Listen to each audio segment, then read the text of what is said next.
ಅನಂತರ ಪಿಶಾಚಿ ಯೇಸುವನ್ನು ಬಹಳ ಎತ್ತರವಾದ ಬೆಟ್ಟಕ್ಕೆ ಕೊಂಡೊಯ್ದು ಪ್ರಪಂಚದ ಎಲ್ಲ ರಾಜ್ಯಗಳನ್ನು ಅವುಗಳ ವೈಭವವನ್ನು ತೋರಿಸಿತು. ನೀನು ನನಗೆ ಅಡ್ಡಬಿದ್ದು ಆರಾಧಿಸುವೆಯಾದರೆ ಇವೆಲ್ಲವನ್ನು ನಿನಗೆ ಕೊಡಬಲ್ಲೆ ಎಂದಿತು. ಅದಕ್ಕೆ ಪ್ರತ್ಯುತ್ತರವಾಗಿ ಯೇಸು, ಸೈತಾನನೇ ತೊಲಗು, ನಿನ್ನ ದೇವರಾದ ಸರ್ವೇಶ್ವರನನ್ನು ಆರಾಧಿಸು, ಅವರೊಬ್ಬರಿಗೆ ಸೇವೆ ಸಲ್ಲಿಸು ಎಂದು ಪವಿತ್ರ ಗ್ರಂಥದಲ್ಲಿ ಬರೆದಿದೆ. ಮತ್ತಾಯನ ಸುವಾರ್ತೆ 4ನೇ ಅಧ್ಯಾಯ ವಾಕ್ಯಗಳು 8ರಿಂದ 10.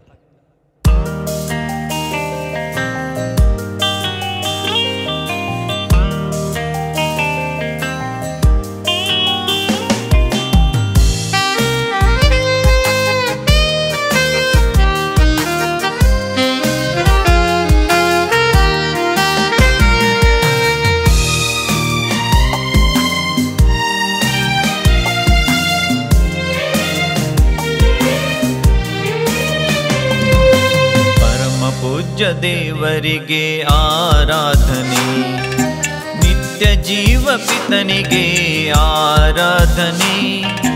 ಪರಮ ಪೂಜ್ಯ ದೇವರಿಗೆ ಆರಾಧನೆ, ನಿತ್ಯ ಜೀವ ಪಿತನಿಗೆ ಆರಾಧನೆ. ಸೃಷ್ಟಿಕರ್ತ ಒಡೆಯನಿಗೆ ಆರಾಧನೆ, ಭಕ್ತ ಜನರ ಪ್ರಭುವಿಗೆ ಆರಾಧನೆ.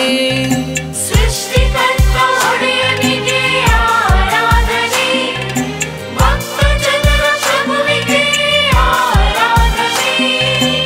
ಆರಾಧನೆ ತಂದೆ ಆರಾಧನೆ, ಆರಾಧನೆ ತಂದೆ ಆರಾಧನೆ.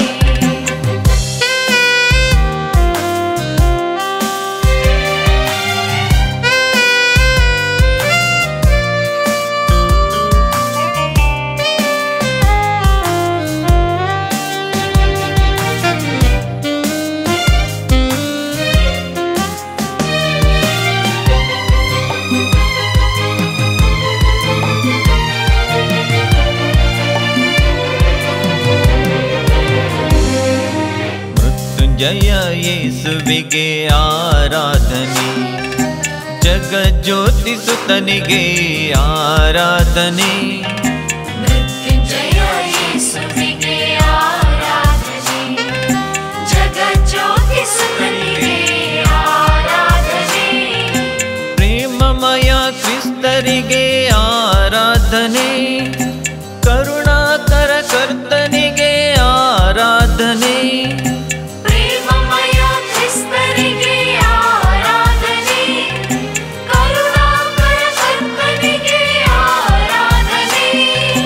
ಆರಾಧನೆ ಯೇಸು ಆರಾಧನೆ, ಆರಾಧನೆ ಯೇಸು ಆರಾಧನೆ.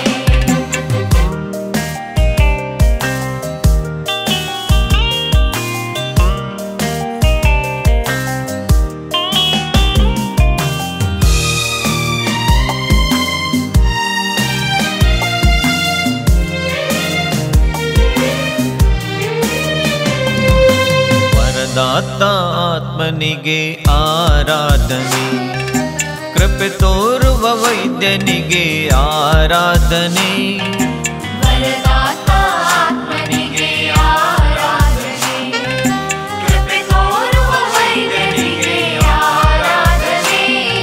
ಕ್ಷಮೆ ನೀಡುವ ದಾತನಿಗೆ ಆರಾಧನೆ, ಶಾಂತಿದಾತ ರಾಜನಿಗೆ ಆರಾಧನೆ. ಕ್ಷಮೆ